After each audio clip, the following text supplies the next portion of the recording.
7 guilders! Cried Hans, counting the pieces in astonishment. Why, that's 3 times as much as I paid. I cannot help that, said Annie. If the buyer knew no better, it is not our fault.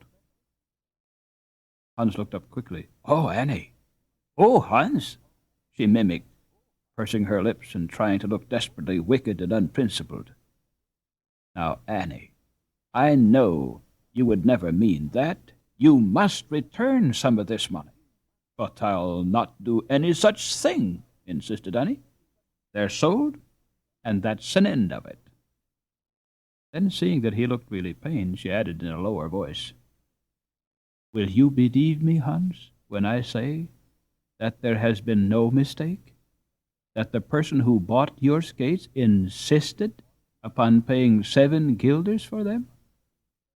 I will, he answered, and the light from his clear blue eyes seemed to settle and sparkle under Annie's eyelashes. Dame Brinker was delighted at the sight of so much silver, and when she learned that Hans had parted with his skates to obtain it, she sighed as she exclaimed, Bless thee, child! That will be a sore loss for thee. Here, mother, said the boy, plunging his hands far into his pockets, here is more. We shall be rich if we keep on. Ay, indeed, she answered, eagerly reaching forth her hand. Then, lowering her voice, added, We would be rich, but for that John Campuisen. He was at the willow tree years ago, Hans. Depend upon it. Indeed, it seems likely, sighed Hans. Well, mother, we must give up the money bravely. It is certainly gone. The father has told us all he knows. Let us think no more about it. Well, that's easy saying, Hans. I shall try, but it's hard. And my poor man wanting so many comforts. Bless me, how girls fly about. They were here but an instant ago. Where did they run to? They slipped behind the cottage, said Hans, like enough to hide from us. I'll catch them for you. They both can move quicker and softer than yonder rabbit, but I'll give them a good start first. Why, there is a rabbit, sure enough. Hold, Hans. The poor thing must have been in sore need to venture from its burrow this bitter weather. I'll get a few crumbs for it. So saying, the good woman bustled into the cottage. He soon came out again, but Hans had forgotten to wait, and the rabbit, after taking a cool look around, had scampered off to unknown quarters. Turning the corner of the cottage, Dame Brinker came upon the children. Hans and Gretel were standing before Annie, who was seated carelessly upon a stump.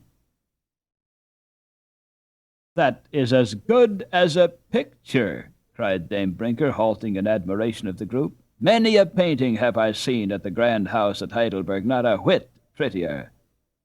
My 2 are rough chubs, Annie, but you look like a fairy. Do I? Laughed Annie, sparkling with animation. Well then, Gretel and Hans, imagine. I'm your godmother, just paying you a visit.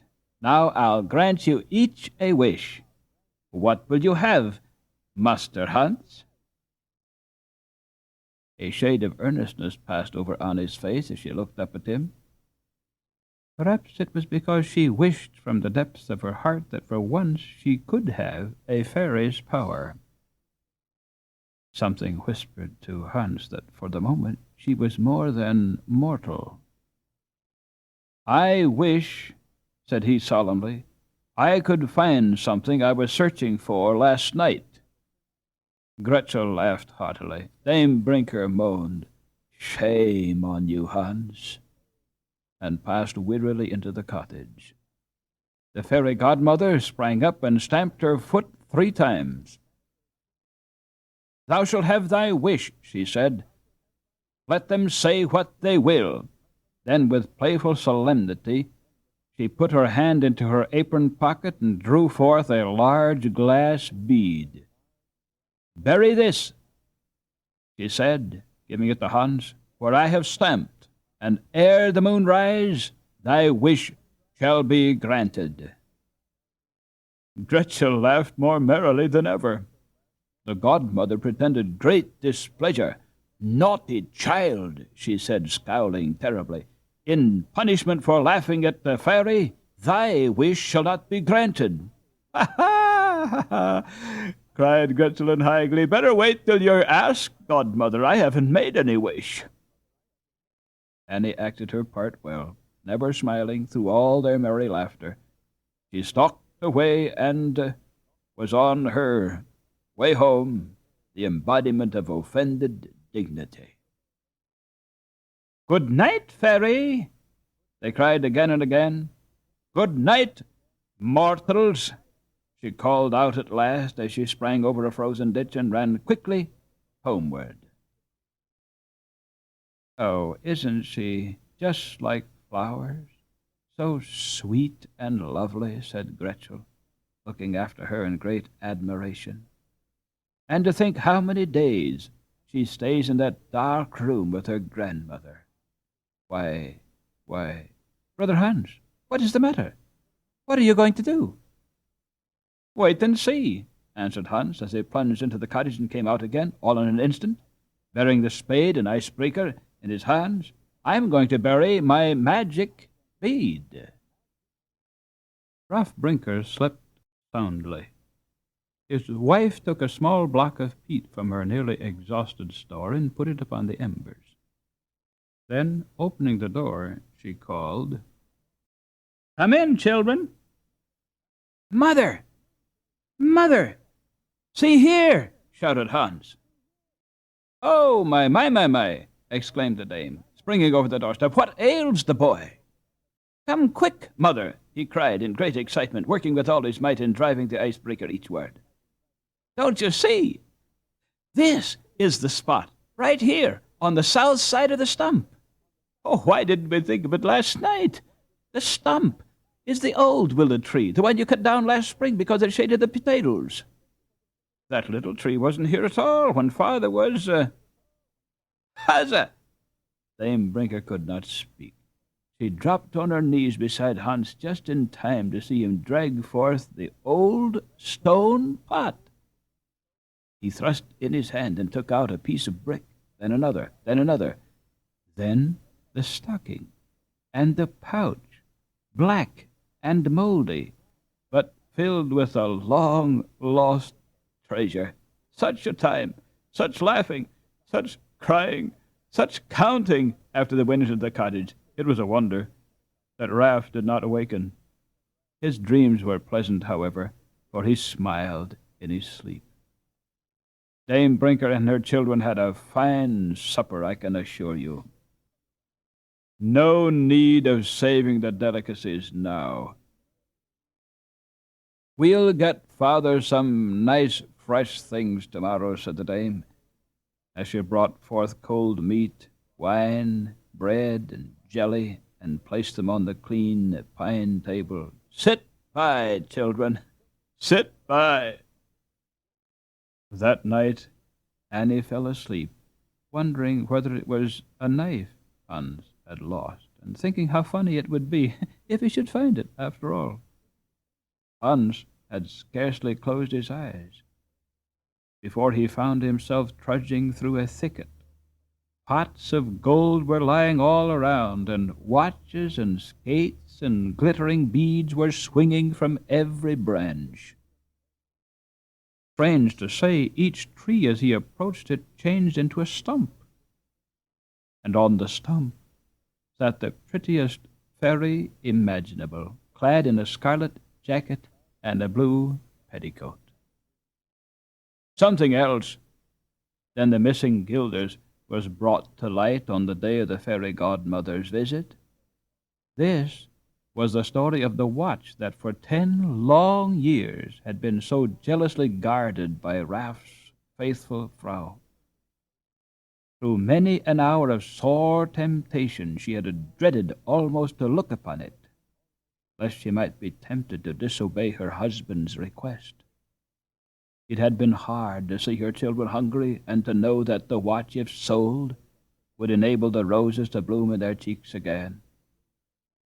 But nay, she would exclaim, Betsy Brinker is not one to forget her man's last bidding, come what may. Take good care of this, mein Frau, he had said as he handed it to her. That was all. No explanation followed, for the words were scarcely spoken when one of his fellow workmen rushed into the cottage, crying, Come, man! The waters are rising! You're wanted on the dikes! Raff had started at once, and that was the last Dame Brinker saw of him in his right mind. On the day when Hans was in Amsterdam looking for work and Gretel, after performing her household labors, was wandering about in search of chips and twigs and anything that could burn, Dame Brinker, with suppressed excitement, had laid the watch in her husband's hand. It wasn't in reason, as she afterwards said to Hans, to wait any longer, when a word from the father would settle it all. No woman living but would want to know how he came by that watch. Raff Brinker turned the bright, polished thing over and over in his hand. Then he examined the bit of smoothly ironed black ribbon fastened to it. He seemed hardly to recognize it. At last he said, Ah, I remember this. Why, you've been rubbing it, Frau, till it shines like a new gilder. Eh? Said Dame Brinker, nodding her head. Raff looked at it again. Poor boy, he murmured, then fell into a brown study. This was too much for the dame. Poor boy, she echoed somewhat tartly. What do you think I'm standing here for, Raff Brinker? And my spinning awaiting, if not to hear more than that? I told ye long, long since, said Raff positively, as he looked up in surprise. Indeed, and you never did, retorted the Frau. Well, if not, since it's no affair of ours, we'll say no more about it, said Raff, shaking his head sadly. Like enough. While I've been dead on the earth all this time, the poor boy's died and been in heaven. He looked near enough to it, poor lad.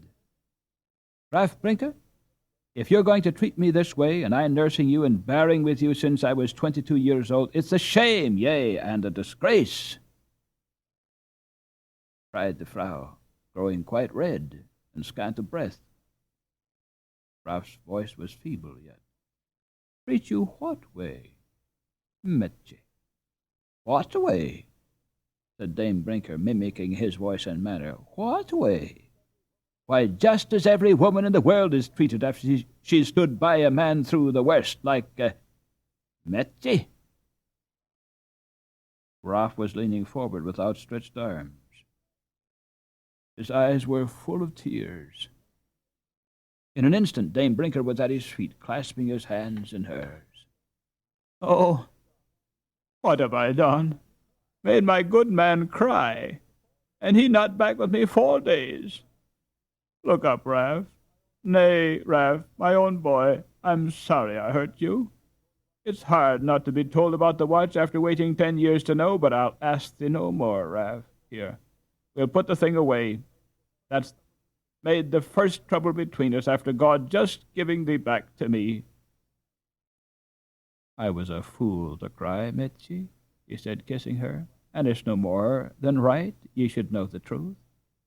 But it seems like it might be telling the secrets of the dead to talk about the matter. Is the man, the lad thou wert talking of, dead, think ye? Asked the Frau, hiding the watch in her hand, but seating herself expectantly on the end of his foot-long bench. It's hard telling, he answered. Was he so sick, Raff? No, not sick, I may say, but troubled, Frau, very troubled. Had he done any wrong, think ye? She asked, lowering her voice. Raff nodded. Murder? whispered the wife, not daring to look up. He said it was like to that indeed. Oh, Ralph, you frighten me. Tell me more. You speak so strange, and you tremble. I must know all. If I tremble, mein Frau, it must be from the fever. There is no guilt on my soul, thank God. Take a sip of this wine, Ralph. There. Now you are better. It was like to a crime, you were saying? Eh, Mitzi? Like to murder? That he told me himself. But I'll never believe it. A likely lad, fresh and honest-looking as our own youngster, and with something not so bold and straight about him, eh? I know, said the dame gently, fearing to interrupt the story. He came upon me quite sudden, continued Ralph. I had never seen his face before, the palest, frightenedest face there ever was. He caught me by the arm. Look, you look like an honest man, he said. Eh, he was right in that, interrupted the dame emphatically. Ralph looked somewhat bewildered. Where was I, mein Frau? The lad took hold of your arm, Ralph, she said, gazing at him anxiously. Eh, so. The words come awkward to me, and everything is like a dream, you see. Stut. What wonder, poor man, sighed the dame, stroking his hand. If ye had not head enough for a dozen, the wit would never have come to ye again. Well, the lad caught ye by the arm, and said you looked honest.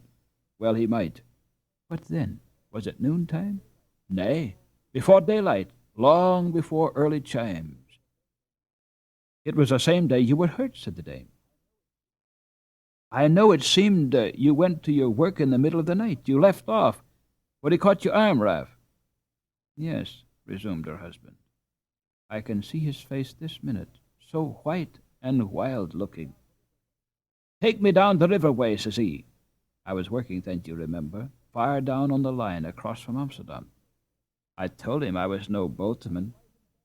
It's an affair of life and death, says he. Take me on a few miles. Yonder skiff is not locked, but it may be a poor man's boat, and I do loathe to rob him. The words may differ now, Frau, but it's all like a dream. Well, I took him down. It might be 6 or 8 miles.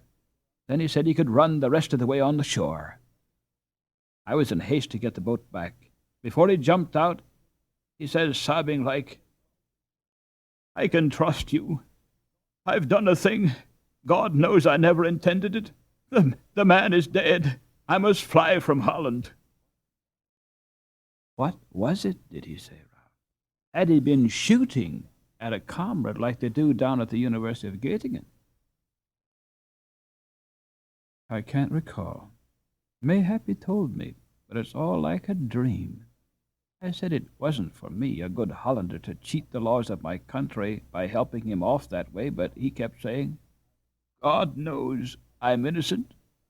And he looked at me in the starlight as fair now and clear-eyed as our little Hans might. And I just pulled away faster. It must have been John Camphusen's boat, remarked Dame Brinker dryly. No other would have left his oars out that carelessly. It was John's boat, sure enough. The man will be coming in to see me Sunday, likely, if he's heard. And young Hoosvliet, too. Where was I? It was lucky the dame restrained herself.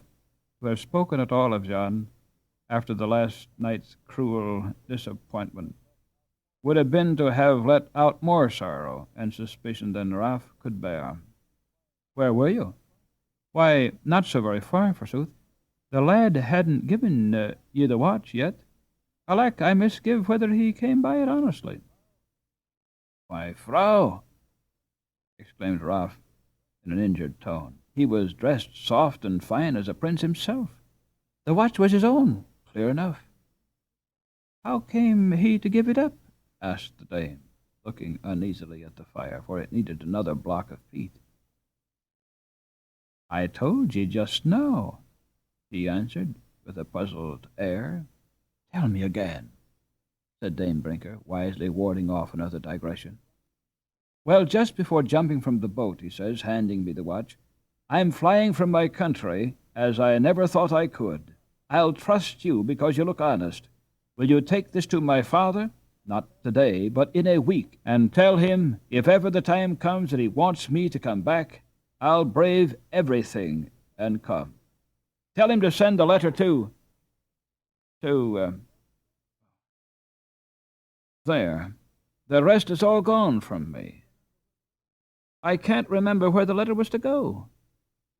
Poor lad, resumed Ralph, sorrowfully taking the watch from his frau's lap. And it's never been sent to his father to this day.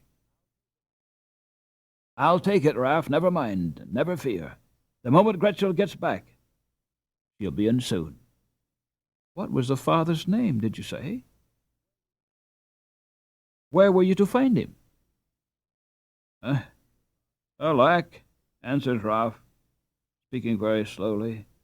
It's all slipped me. I can see the lad's face, and his great eyes just as plain, and I remember his opening the watch and snatching something from it and kissing it, but no more. All the rest whirls past me. There's a kind of sound like rushing water comes over me when I try to think. That's plain to see, Ralph. But I've had the same feeling after a fever. You're tired now. I must get ye straight on the bed again. Where is the child, I wonder? She opened the door and called, Gretel! Gretel! Stand aside, Frau, said Ralph feebly as he leaned forward and endeavored to look out upon the bare landscape. I've half a mind to stand beyond the door, just once. Nay, nay, she said. I'll tell the meester how ye tease and fidget and bother to be let out in the air, and if he says it, I'll bundle ye warm tomorrow and give ye a turn on your feet. But I'm freezing you with this open door, I declare. If there isn't Gretel with her apron full, skating on the canal like wild. Why, man, she continued, almost in a scream as she slammed the door, thou'rt walking to the bed without my touching thee. Thou'lt fall. The dame's thee proved her mingled fear and delight even more than the rush which she made toward her husband. Soon he was comfortably settled under the new cover, declaring, as his Frau tucked him in snug and warm, that it was the last daylight that should see him abed. I hope it is myself, laughed Dame Brinker. Now you have been frisking about at that rate. As Ralph closed his eyes, the dame hastened to revive her fire, or rather to dull it, for Dutch Pete is like a Dutchman, slow to kindle, but very good at a blaze when once started. Then, putting her neglected spinning wheel away, she drew forth her knitting from some invisible pocket and seated herself by the bedside. If you could remember that man's name, Ralph, she began cautiously, I might take the watch to him while you're sleeping. Gretel can't be but soon to be here. Ralph tried to think, but in vain. Would it be Boom Ofen? Suggested the dame. I've heard how they've had 2 sons turn out bad, Gerard and Lambert.